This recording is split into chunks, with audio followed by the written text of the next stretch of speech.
Hello guys, good morning. Tense का अपना ये फोर्थ वीडियो है जिसमें आज अपन देखेंगे पास्ट परफेक्ट कंटिन्यूअस। प्रेजेंट के चारों कर चुके हैं, पास्ट के 3 कर चुके हैं और पास्ट का चौथा है पास्ट परफेक्ट कंटिन्यूअस। मैंने आपको बताया था कि जहाँ कंटिन्यूअस शब्द आ गया वहाँ पे रहा आना है, चाहे वो प्रेजेंट कंटिन्यूअस है या फ्यूचर कंटिन्यूअस है। रहा का मतलब कंटिन्यूटी यानी कंटिन्यूअस। अब पास्ट का इसका मतलब था। पास्ट कंटिन्यूअस में आपने पहचान की थी रहा था, रहे थे, रही थी, लेकिन ये पास्ट परफेक्ट कंटिन्यूअस यानी प्लस टाइम और ऐड हो जाएगा। जैसे कि आपने प्रेजेंट कंटिन्यूअस में बोला था कि I am writing a letter, कि मैं एक लेटर लिख रहा हूँ, उसमें टाइम ऐड कर दिया तो प्रेजेंट परफेक्ट कंटिन्यूअस हो गया था। ठीक इसी प्रकार से पास्ट कंटिन्यूअस के अंदर मान लो कि टुक्कू एक लेटर लिख रही थी। पास्ट कंटिन्यूअस की बात कर रहा हूँ मैं, पास्ट परफेक्ट कंटिन्यूअस की बात नहीं कर रहा हूँ। कि टुक्कू एक लेटर लिख रही थी तो टुक्कू वॉज राइटिंग ए लेटर, लेकिन यहाँ टाइम ऐड कर दिया कि टुक्कू 10 मिनट से एक लेटर लिख रही थी। ये देखिए मैं को रिलेट कर देता हूँ कि टुक्कू एक लेटर लिख रही थी। ये मैंने लिखा है पास्ट कंटिन्यूअस का, टुक्कू वॉज राइटिंग ए लेटर। अब देखिए ये सब्जेक्ट, ये आपका हेल्पिंग वर्ब, ये वर्ब के साथ में आईएनजी और जो बच गया वो लिख दिया। इसमें और इसमें कुछ भी अंतर नहीं है, सेम ही है। ये आपका सब्जेक्ट आ गया, उसके बाद में हेल्पिंग वर्ब। अब पास्ट कंटिन्यूअस के अंदर तो आपको पता है वो जो वर्ब होती है और टुक्कू के साथ वो जाया। पास्ट परफेक्ट कंटिन्यूअस के एक ही है हैड बीन, तो सबके साथ में हैड बीन ही आना है, whether he she it name singular और I we you they plural. Continuous जहां आ गया 6 जगह आएगा तो 6 जगह ही वर्ब के साथ में आईएनजी लगेगी। ये जो बच गया वो लिख दिया। अब जैसा कि मैंने प्रेजेंट परफेक्ट कंटिन्यूअस में बताया था कि आपको सिंस और फॉर का यूज करना है प्रेजेंट के चौथे के अंदर, पास्ट के चौथे के अंदर, फ्यूचर के चौथे के अंदर। सिंस कहाँ पे आएगा? जहाँ डेफिनेट टाइम हो, संडे मंडे आए, जनवरी फरवरी आ जाए, 2001 1984 इस प्रकार का कोई सन आ जाए, मॉर्निंग इवनिंग नाइट ये आ जाए, 2 o'clock 3 o'clock 4 o'clock 1 बजे से 2 बजे से ये आ जाए। इन सब में सिंस का यूज होता है डेफिनेट टाइम में। फॉर का यूज 2 दिन से फॉर 2 days, 2 महीने से फॉर 2 months, 2 साल से फॉर 2 years। ये आपको मैंने पहले बता दिया है। तो यहाँ 10 मिनट से तो फॉर का यूज हो गया। Tukku had been writing a letter for 10 minutes, यानी पास्ट परफेक्ट कंटिन्यूअस में या प्रेजेंट परफेक्ट कंटिन्यूअस में हर टेंस के चौथे में सिंस फॉर प्लस टाइम और इस्तेमाल करना है। तो सेंटेंस पैटर्न ये और ये सेम ही है, सिर्फ इसमें ये और ऐड किया है कि since for plus time add कर दो। जैसा कि मैंने आपको प्रेजेंट परफेक्ट कंटिन्यूअस का सेंटेंस पैटर्न बताया था वही सेम है। यानी आपका सब्जेक्ट आ गया, आपकी हेल्पिंग वर्ब आ गई, आपके वर्ब के साथ में आईएनजी आ गई और जो बच गया यानी ऑब्जेक्ट एडवर्ब है वो लिख दो और इसके बाद में सिंस या फॉर, 2 में से एक चीज आएगी प्लस टाइम। यही वहाँ पे प्रेजेंट परफेक्ट कंटिन्यूअस में था और यही पास्ट परफेक्ट में, यही फ्यूचर परफेक्ट कंटिन्यूअस में रहेगा। पास्ट परफेक्ट कंटिन्यूअस का भी ये। अब नेगेटिव आते ही मैंने आपको वहाँ बताया था कि ध्यान रखना कि टुक्कू हैड नॉट, ये जो नॉट है हैड और बीन दोनों के बीच में आएगा कहीं। ये मत समझ लेना कि हाँ हैड बीन को एक यूनिट मान के हैड बीन के बाद में कर दें। ये थोड़ा सा मैंने प्रेजेंट परफेक्ट कंटिन्यूअस में भी बताया था और यहाँ भी बता रहा हूँ कि टुक्कू 10 मिनट से एक लेटर नहीं लिख रही थी तो नेगेटिव हो गया। तो नेगेटिव करो तो हैड बीन वाले में थोड़ा सा ध्यान रखना, क्योंकि और सारी जितनी हेल्पिंग वर्ब उनमें एक एक वर्ड ही है। Had been, has been, have been या फिर शैल हैव, विल हैव, इनमें 2 शब्द है तो नेगेटिव और इंट्रोगेटिव में आपको थोड़ा सा ध्यान रखना पड़ेगा। तो टुक्कू हैड नॉट, तो हैड और बीन के बाद में बीच में नोट आएगा, बाकी सारा फॉर्मूला सेम है। नेगेटिव है 3 नंबर पे नोट का याद रखो। इंट्रोगेटिव डाला है कि क्या टुक्कू 10 मिनट से लेटर लिख रही थी, तो ये लो हेल्पिंग वर्ब को यानी इस चीज को उठा के सबसे पहले ले आएंगे, बाकी सारा सेम है। और हेल्पिंग वर्ब पहले आ गई यानी इंट्रोगेटिव यानी प्रश्न वाचनात्मक, तो लास्ट में sign of interrogation. Sentence pattern आपके वही प्रेजेंट वाले ही चल रहे हैं, सेम चल रहे हैं, कोई अंतर नहीं है। ये जब पूरा हो जाएगा सारा तो मैं एक दूसरे के साथ इनके जो रिलेशन है कंपेयर करके भी दिखाऊंगा। इंट्रोगेटिव नेगेटिव यानी क्वेश्चन वाला तो है ही, तो हेड पहले आ गया, नेगेटिव है तो 3 नंबर पे नोट लगा दिया। क्या टुकू 10 मिनट से लेटर नहीं लिख रही थी? Had Tukku not been writing a letter for 10 minutes. सारा फॉर्मूला सेम है, 3 नंबर पे नोट डाल दिया। आगे बढ़ते हैं। Future indefinite. फ्यूचर आते ही एक चीज दिमाग में आ जानी चाहिए, अच्छा प्रेजेंट और पास्ट दो कंप्लीट हो गए हैं, अब फ्यूचर एक्शन का यानी फ्यूचर का टेंस चल रहा है। प्रेजेंट का मतलब है दिमाग में रहना चाहिए, पास्ट का मतलब था, थे, थी दिमाग में।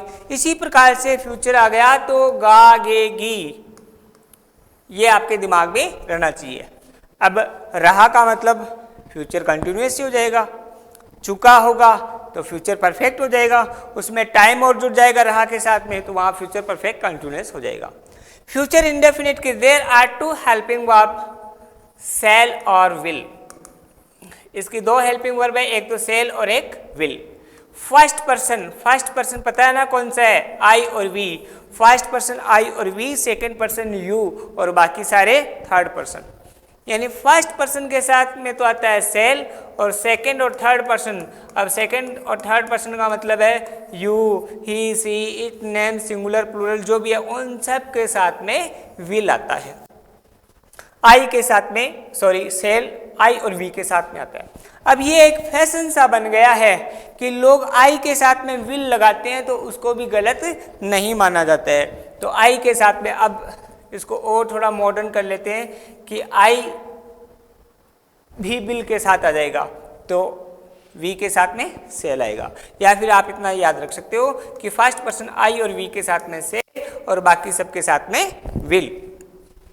तो 2 हेल्पिंग वर्ब पहचान आपको पहले बता दी थी कि गागेगी, मैं जयपुर जाऊंगा, मैं पढ़ूंगा, मैं 90% लाऊंगा। सीधा से आई शैल गो टू जयपुर, यानी मैं जयपुर जाऊंगा। सब्जेक्ट लिया है आई, उसके बाद में आया है हेल्पिंग वर्ब, उसके बाद में आया है वर्ब। ये लो सब्जेक्ट हो गया, हेल्पिंग वर्ब हो गया गो। टू जयपुर जो बच गया, अब यहाँ ये ऑब्जेक्ट नहीं है आपका जो बच गया, एडवर्ब भी हो सकता है, ऑब्जेक्ट भी हो सकता है। आप यूँ भी लिख सकते हो कि जो लेफ्ट में रहा वो हमने ऐड कर दिया। यहाँ पे हेल्पिंग वर्ब केवल वर्ब किया है, इसका मतलब वर्ब की फर्स्ट फॉर्म ही है। प्रेजेंट का और ये फॉर्मूला सेम ही है, बस उसमें सबसे पहले हेल्पिंग वर्ब नहीं आई थी क्योंकि स्पेशल कंडीशन बता दी थी कि प्रेजेंट इंडेफिनिट में और पास्ट इंडेफिनिट दोनों के अफर्मेटिव में हेल्पिंग वर्ब का यूज नहीं होता। नेगेटिव है 3 नंबर पे नोट डाल दो। I shall not go to Jaipur, मैं जयपुर नहीं जाऊंगा। क्या मैं जयपुर जाऊंगा? Shall I go to Jaipur. ये लो सेल को उठा के पहले रख दिया, हेल्पिंग वर्ब को ये उठा के पहले ले आओ तो वो इंट्रोगेटिव हो जाएगा, लास्ट में क्वेश्चन मार्क लगाना ही है। इंट्रोगेटिव नेगेटिव है, shall I not go to Jaipur, क्या मैं जयपुर नहीं जाऊंगा? तो आपने सबसे पहले हेल्पिंग वर्ब तो डाल ही दी, ये आपका सब्जेक्ट नेगेटिव है 3 नंबर पे नोट, बाकी फॉर्मूला सेम है। जितने भी सेंटेंस पैटर्न हैं वो शुरू से जो आपने प्रेजेंट इंडेफिनिट वाला पढ़ा वही फॉर्मूला यहाँ अप्लाई हो रहा है। अब देखिए इंडेफिनिट के अंदर प्रेजेंट की बात कर रहा हूँ, वहाँ हेल्पिंग वर्ब नहीं होती, लेकिन जैसे आप नेगेटिव में जाओगे subject, helping verb, not, verb की फर्स्ट फॉर्म और जो बचा वो। यही फॉर्मूला आपके प्रेजेंट इंडेफिनिट के नेगेटिव का भी है, सेम ही है। यहाँ हेल्पिंग वर्ब सेल और विल में से है तो ये लगा देंगे, वहाँ हेल्पिंग वर्ब आपका डू और डज में से है तो वो लगा देंगे। सिर्फ यहाँ ये थोड़ा सा ध्यान रखना है कि इसमें शुरू से ही हेल्पिंग वर्ब का इस्तेमाल होता है, लेकिन प्रेजेंट इंडेफिनिट के अफर्मेटिव में और पास्ट इंडेफिनिट के अफर्मेटिव में हेल्पिंग वर्ब की यूज नहीं होता। आगे बढ़ते हैं। अच्छा, एग्जाम में किस तरीके से आते हैं करेक्ट फॉर्म ऑफ वर्ब, क्योंकि वहाँ तो ये आएगा fill in the blanks with correct form of verb. आपको वहाँ कुछ खास शब्द है, एडवर्ब है, टर्म्स है, उनको पहचानना होगा। वो सब चीज़ें ये कंप्लीट होने के बाद में कर पाएंगे। फ्यूचर कंटिन्यूअस, कंटिन्यूअस आ गया इसका मतलब रहा है, और फ्यूचर इसका मतलब गा यानी रहा होगा, रहे होंगे। इसकी 2 हेल्पिंग वर्ब है। अब फ्यूचर के चारों ही टेंस की हेल्पिंग वर्ब लर्न करना बहुत आसान है। जैसे इंडेफिनिट में मैंने आपको बताया कि शैल और विल थी। अब जैसे ही आप कंटिन्यूअस में आओगे तो शैल भी और विल भी। ये लो जी। अब याद कैसे रखोगे? आई और वी के साथ में शैल आया था ना, तो आई और वी के साथ में शैल भी और बाकी सब के साथ में विल भी। सिंपल। या फर्स्ट पर्सन के साथ में शैल भी और सेकेंड और थर्ड पर्सन के साथ में विल भी। सिंपल। तो ये तो है, हो गया हेल्पिंग वर्ब, पहचान हो गई। आगे बढ़ते हैं। राजू क्रिकेट खेल रहा होगा। अब ये चीजें हम आपको पूरा होने के बाद में कि एग्जाम में किस तरीके से कौन सी चीज को आप पकड़ोगे एट दिस टाइम टुमारो, जो भी आएगा वो हम पूरा होने के बाद में आपको बताएंगे। Raju will be playing cricket. Raju cricket खेल रहा होगा। ये लो राजू, राजू हो गया आपका सब्जेक्ट, विल भी हो गई आपकी हेल्पिंग वर्ब। ये लो वर्ब की आईएनजी फॉर्म हो गई और जो बच गया लेफ्ट आपका ऑब्जेक्ट है। ऑब्जेक्ट भी हो सकता है, एडवर्ब भी हो सकती है। यही सेंटेंस पैटर्न आपके प्रेजेंट कंटिन्यूअस का भी था, यही सेंटेंस पैटर्न आपके पास्ट कंटिन्यूअस का भी था, यही सेंटेंस पैटर्न आपके फ्यूचर कंटिन्यूअस का है। प्रेजेंट कंटिन्यूअस में अगर आप बोलते कि राजू क्रिकेट खेल रहा है तो आप यही तो करोगे, राजू इज प्लेइंग क्रिकेट। अब देखो राजू, ये लो सब्जेक्ट आ गया, is helping verb, playing verb की आईएनजी फॉर्म, क्रिकेट जो बच गया ऑब्जेक्ट वो लिख दिया।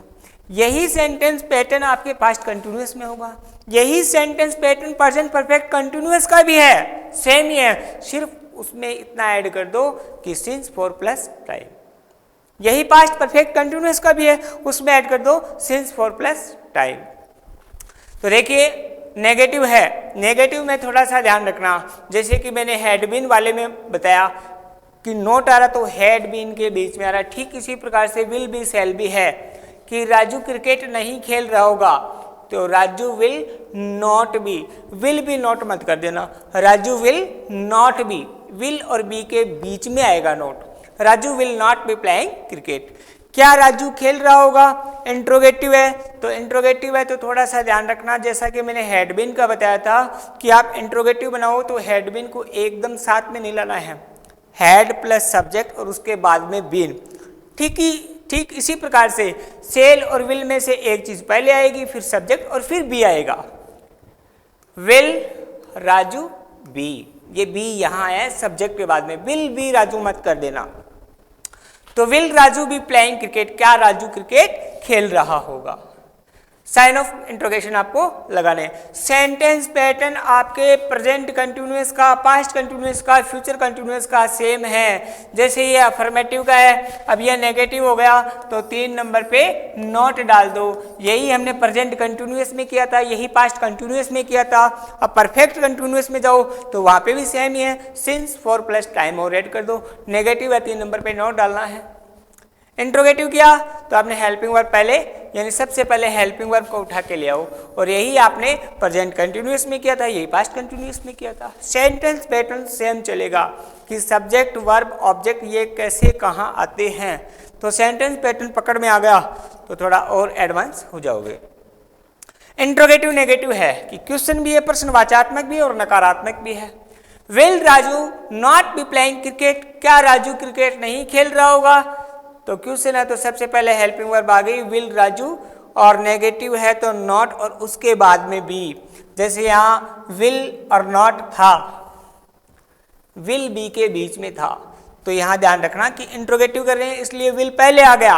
अब नेगेटिव है तो सब्जेक्ट के तुरंत बाद में 3 नंबर पे नोट आया आपके और फिर भी इस्तेमाल किया है, तो will Raju not be playing cricket.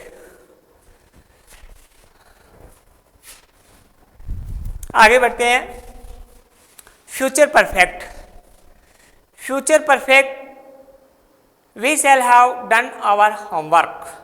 अब ये पहचान मैं आपको पूरा होने के बाद में बताऊंगा कि इसमें बाई प्लस टाइम होता है, कल तक, सोमवार तक, बाई 2022 तक। फ्यूचर परफेक्ट की 2 हेल्पिंग वर्ब है, there are two helping verb of future perfect, shall have and will have.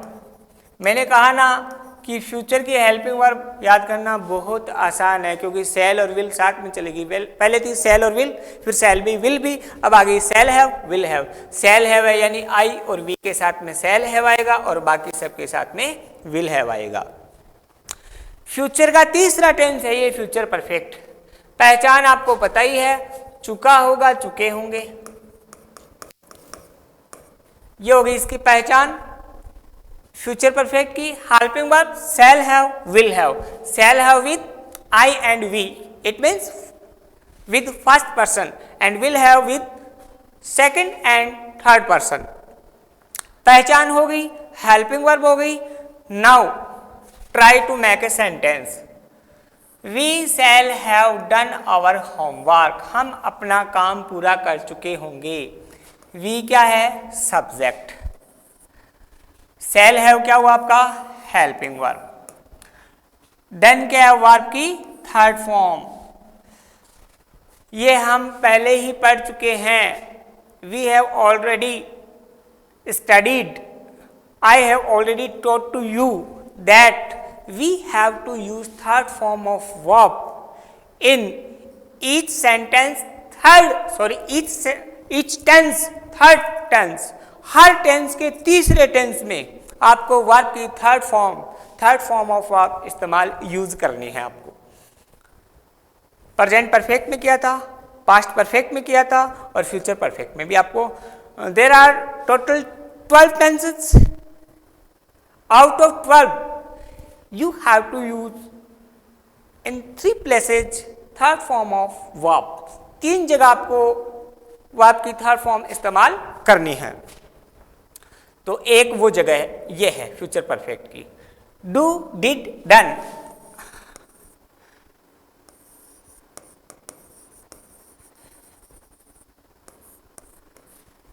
You need not to confuse होने की जरूरत नहीं है, because do is helping verb also, did is helping verb also, done not helping verb,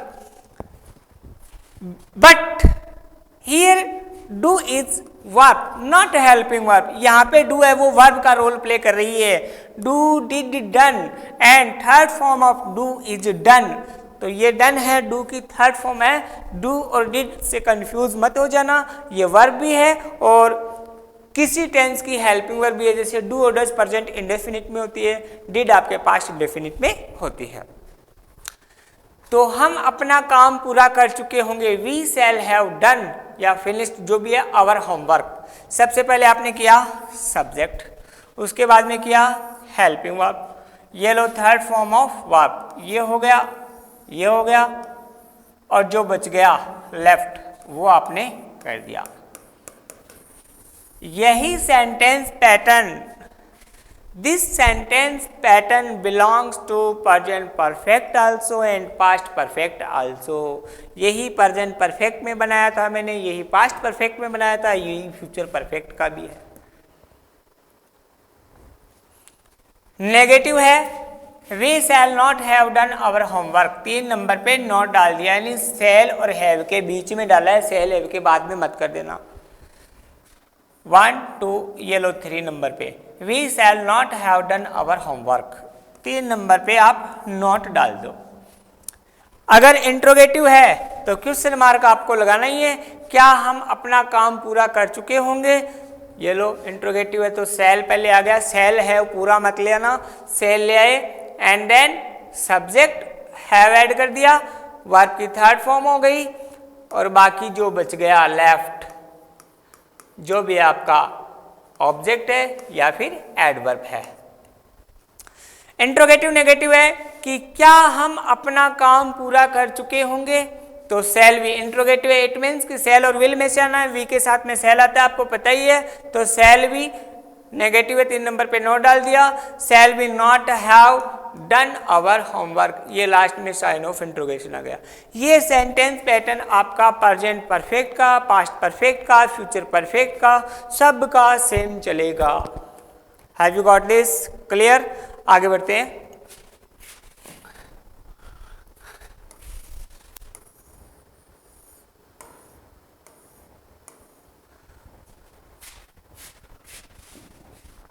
इसमें future perfect continuous का है, वो print नहीं हो पाया है, मैं जल्दी जल्दी लिख देता हूं। फ्यूचर परफेक्ट कंटिन्यूअस, रहा होगा, रहे होंगे, ये तो आपको पता ही है, प्लस टाइम और ऐड हो जाएगा। मैं क्रिकेट खेल रहा होऊंगा, आई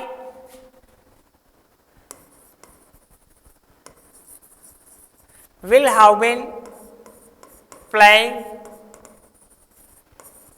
cricket at this time का फॉर्मूला टुमारो वो बाद में बता दूंगा मैं। I will have been playing cricket for 2 hours,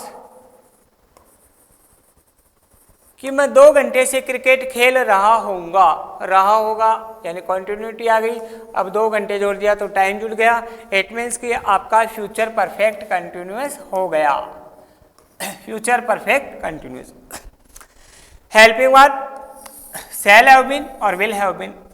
helping verb चौथे टेंस की तो वैसे ही याद हो जाती है, अगर तीसरे टेंस की है तो, जैसे प्रेजेंट परफेक्ट में हैज हैव था, चौथे में जाते ही बीन लगाया, has been have been. Past perfect की हेड याद थी तो हैड बीन कर दिया। इसी प्रकार से फ्यूचर परफेक्ट अभी अभी पढ़ा था, shall have will have and we have to use been, तो will have been, shall have been. ये आपको पता ही होगा कि विल, अच्छा आई और वी के साथ में मैंने शैल बताया है, लेकिन साथ में मैंने ये भी बताया कि बहुत से लोग आई के साथ में विल यूज करते हैं, जो कि गलत नहीं होता है। तो आई विल हैव बीन ये आपका सब्जेक्ट हो गया, ये हेल्पिंग वर्ब मान लो, ये वर्ब की आईएनजी फॉर्म, और ये जो बच गया वो लिख दिया। अब ये सेंटेंस पैटर्न देखो तो प्रेजेंट कंटिन्यूअस का भी यही है, पास्ट कंटिन्यूअस का यही है, फ्यूचर कंटिन्यूअस का यही है, टाइम वाली चीज जुड़ गई। तो अब आ जाओ प्रेजेंट परफेक्ट कंटिन्यूअस का एकदम सेम फॉर्मूला हो जाएगा कि सिंस फॉर प्लस टाइम, ये हो जाएगा। सिंस फॉर का याद रख लिया तो 6 टेंस के सेंटेंस पैटर्न सीधे याद हो जाएंगे। Present continuous, present perfect continuous, past continuous, past perfect continuous, future continuous, future perfect continuous. ये अफर्मेटिव का है, नेगेटिव आ गया तो मैंने आपको बताया था, ये लो 3 नंबर पे नॉट डाल दोगे तो नेगेटिव हो जाएगा। I will not have been playing cricket for 2 hours, मैं 2 घंटे से क्रिकेट नहीं खेल रहा होऊंगा। इंट्रोगेटिव करना चाहते हो, इंट्रोगेटिव का मतलब हेल्पिंग वर्ब को पहले उठा लो, will I have been playing cricket और लास्ट में sign of interrogation, it means question mark, you have to use question mark या you have to add question mark. तो इंट्रोगेटिव के अंदर हेल्पिंग वर्ब को पहले उठाया, बाकी सारा सेम है। इसी प्रकार से इंट्रोगेटिव नेगेटिव है, विल आई 3rd नंबर पे नॉट कर दो तो इंट्रोगेटिव नेगेटिव हो जाएगा। Have you got this? तो ये सारा अपना हो गया है। मैंने आपको सभी टेंस की हेल्पिंग वर्ब, पहचान, सेंटेंस ये सब बता दिए हैं। अब फ्लैशबैक में एक छोटा सा वीडियो मैं ऐसे बनाऊंगा कि सेंटेंस पैटर्न क्या था, हेल्पिंग वर्ब क्या था, किस सब्जेक्ट के साथ क्या आया था, 2 स्पेशल चीज आई थी, प्रेजेंट इंडेफिनिट के अफर्मेटिव की एंड पास्ट इंडेफिनिट के अफर्मेटिव की, वो आपको ध्यान में है क्या? उनके सेंटेंस पैटर्न में अलग से ऐड करूंगा और बाकी सबके मिला के कंपेयर करके दिखाऊंगा, तो हो सकता है और आपको आसानी से याद आ जाएगा। आपको कुछ वर्ब याद करनी होगी, उनके फॉर्म याद करने होंगे, ट्रांजिटिव, इंट्रांजिटिव तो आप सीख गए थे, हो सकता है सेंटेंस आते ही पता कर लो, लेकिन वर्ब है वो आपको याद करनी होगी। मिलते हैं कल, थैंक यू।